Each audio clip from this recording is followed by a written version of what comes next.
All right, we'll begin with the opening statement from coach and then take questions after. So raise your hands, please. Yeah, so we're excited to be back in the NCAA tournament as a 2 seed. Obviously, didn't play our best game last night, so we'll try to get the guys back going. We did and played our best game last year against Florida, though, in the SEC tournament, and bounced back, went on a 4-game winning streak to make a Final Four. So I've got confidence we can bounce back. We're hoping to get Grant back. He's going to see the knee specialist tomorrow morning and get a better idea of time frame on getting him back, but he is walking today. So just swollen, but you know, hopefully he'll be back by the first round. Um, what do I know about Robert Morris? I played him when I was head coach at Buffalo. They had the same coach, Coach Toole. He's done a really good job there. You know, they've moved from the NEC to the Horizon. The Horizon's kind of back in that area, Detroit, Midwest area where I'm from.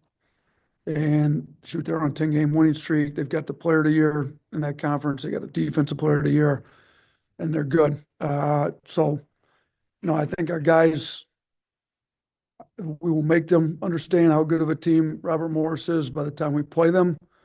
There's been 15 over twos throughout the course of the tournament. There's been 16 over ones a couple times now, so you can't afford to overlook anybody. I just explained to these guys after the selection show, it revealed the bracket that we're on a 4-team tournament right now. That's all we care about. And really all I need those guys focused on is Robert Morris to start. And then we will, as a staff, get ready for Vanderbilt and St. Mary's. But, and they sent us to Cleveland, which is fine. It's a short flight. Got a lot of people in Cleveland from my MAC days. Personally, I've had a little bit of success in that arena in the postseason in the MAC tournaments, but Cleveland's a good city. Enjoyed my time in Cleveland during the MAC, and we just got to go up, take care of 2 games, get our guys locked in, get it healthy, get our legs fresh, and kind of take it from there if we're fortunate enough to win these 2 games this weekend. Charlie.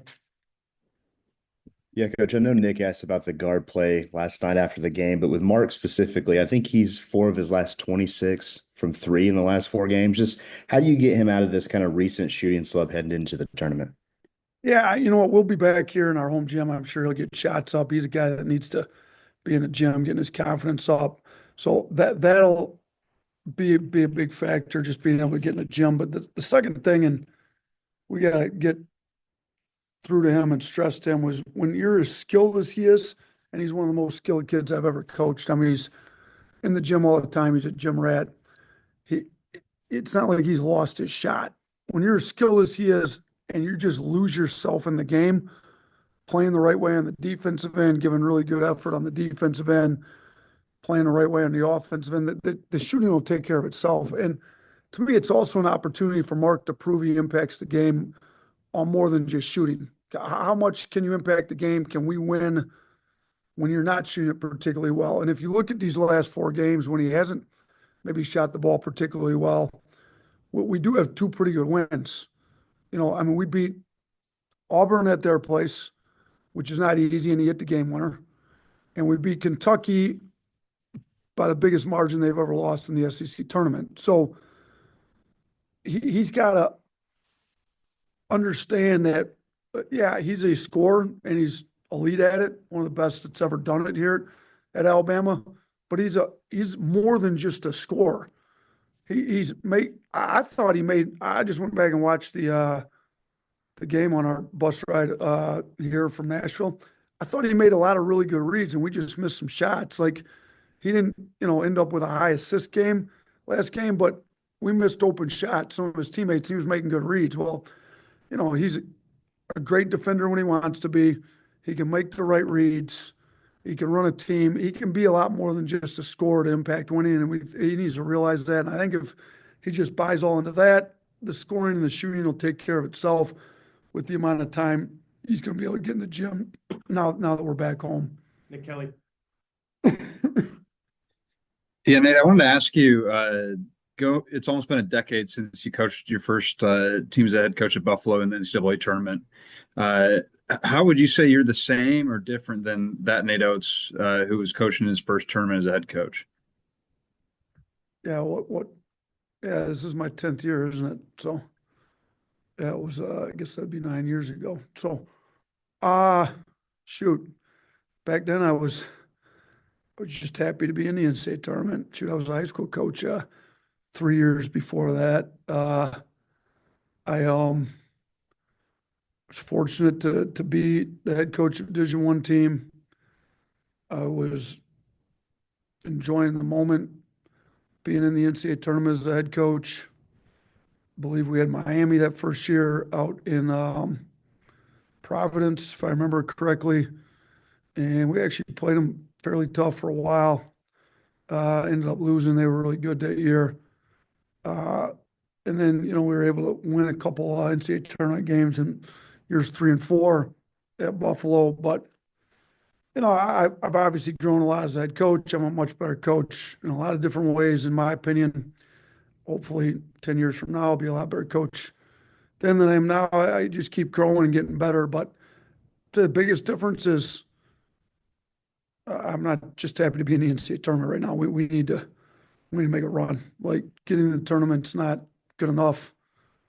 Uh, Anything short of a Final Four would be a disappointment, in my opinion. And that's what the expectation is. I know we're a 2 seed, so Elite Eight's supposed to be where it ends.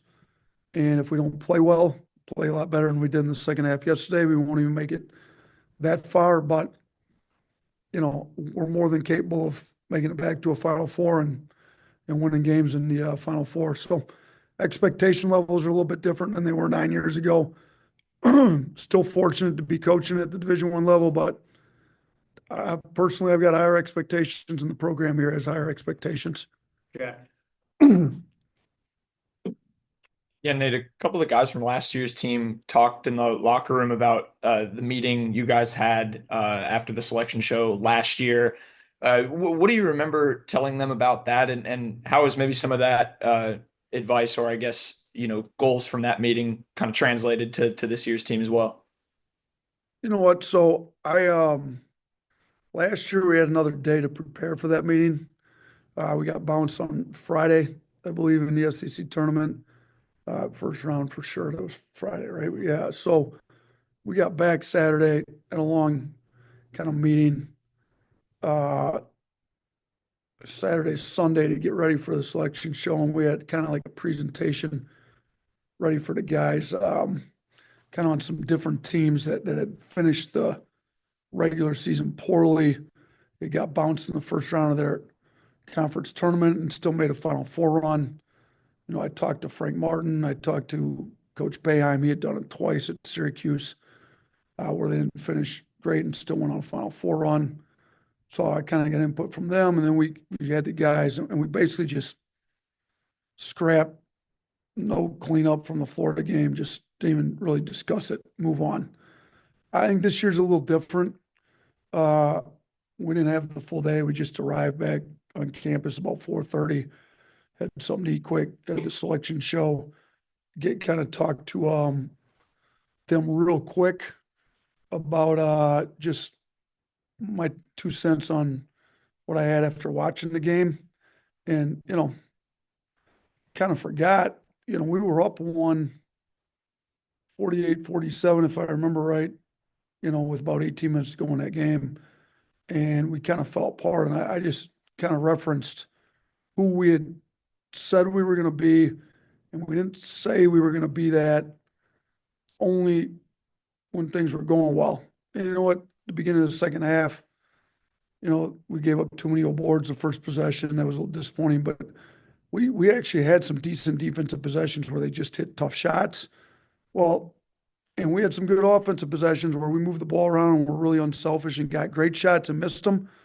So they're hitting some tough shots. We're missing some open shots. Things aren't going our way. Are we tough enough mentally to stay with what we said we were going to do, even when we face a little adversity? And that maybe was where my biggest disappointment was. So just talk to them a little bit about, are we going to be who we said we were going to be a week or two ago, or not? Or are we only going to do it when things are going well? And I kind of asked them, like, what would you call somebody that only, and they gave me the correct answer, call them a front runner. Nobody wants to be a front runner in life, for sure, as a competitor in basketball. So we gotta get these guys to compete hard. And then Ira referenced the run last year, because if we go back to last year's second round game against Grand Canyon, things were not going well for large parts of that game. Midway through the second half, it did not look like we were going to win. And then we flipped it. And Mo Diabate was a big part of that. And he made a bunch of tough plays. And we fought through some adversity and some tough play. And we won second round and then beat Carolina. And things didn't go great that whole game either. At halftime of the Clemson game, we hadn't been playing our best basketball either, but they were hitting some tough shots and we were missing some open ones. Well, we just stuck with it. And next thing you knew, we were in the first Final Four in school history. Well, we've got to get that back. And we've got enough guys that were on last year's team that have that we need to get them back with that mindset going into this tournament. Two more, Scott. Hey, Nate. I thought you guys were engaged defensively. To your point, take away the second half of Florida, obviously, but the last few games you've been engaged defensively. You've been switching well offensively. What do you feel good about going into this thing? What are you kind of concerned with? And then you just kind of referenced, what do you call upon from last year? And I'm kind of curious because you can sit there and, as you know, tell them all this stuff all the time, but it would be great to come from Nelson, Sears, and those guys too, right? Internally, what happened last year in the tournament that you could carry over and try to make a run this time? You know what I'm saying? Yeah, I do. It would be, it'd be great if, Sears, Nelson, like you said, maybe Diabate, shoot, even Reitzel, who's on the team this year, is not able to play, but played last year.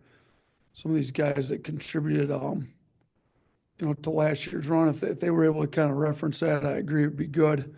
Some of the stuff we've been doing well, I think our defense is getting significantly better. We just have to keep doing it, even if some guys hit tough shots. I mean, the one possession I've got in my head right now is when Sears did a really good job on Hoff in the post, and then he ended up getting switched on to one of their more perimeter players and did a great job in the post on him. Yeah, he played a great defensive possession. The kid hits a tough turnaround, on the baseline from 10, 12 feet. Like, who cares? You played great. They hit a tough shot. We move on. Like, just keep playing great defense, and I thought Sears was making a lot of really good reads.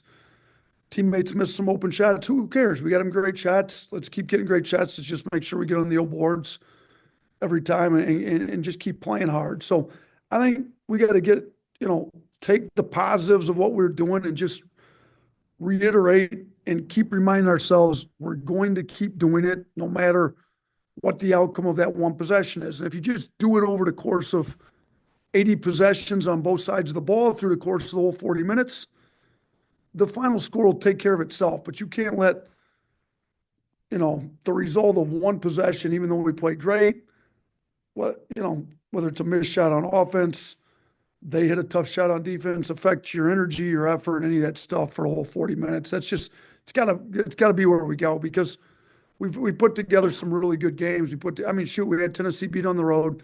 We beat Auburn on the road. Florida, we were up in the second half both times we played them. And we just, and they make tough shots. They're good. You got to keep doing it for the whole 40 minutes. You can't do it for 22, 32, whatever it was in each game. We got to do it for 40. Last one, Katie. You kind of referenced it in the last two, but last night you said that it's going to have to be a player-led thing about how much effort they want to give in these games. Do you see that in these guys, that there's that want to there, or something that it can be a player-led thing that y'all can't kind of force on them? I think they're more than capable of it. Chris Youngblood's outspoken, competitive. Mark's definitely done it at times and is more than capable of doing it. Grant and Cliff are both great guys that have toughness in him. I mean, you saw Grant. I mean, Grant's shown up big in every big game he's had pretty much his entire career here. Cliff's done it at a high level in the Big Ten and now here, particular games. They've all shown they can do it. We've also got, younger guys. LeBaron's got all kinds of energy and he's got a lot of charisma about him. So, they're going to have to come together. This is their team. This is it. At the end of this, those 4 fifth-year seniors I listed off, their last loss will be their last game. So how bad do they want to keep playing together? How bad do they want to keep their college basketball career going? If they want it bad enough, they're going to lead the team the way they need to be led. And if we do that, we're as good as anybody in the country when you put it together for 40 minutes. Thank you, Coach. Thanks, everyone.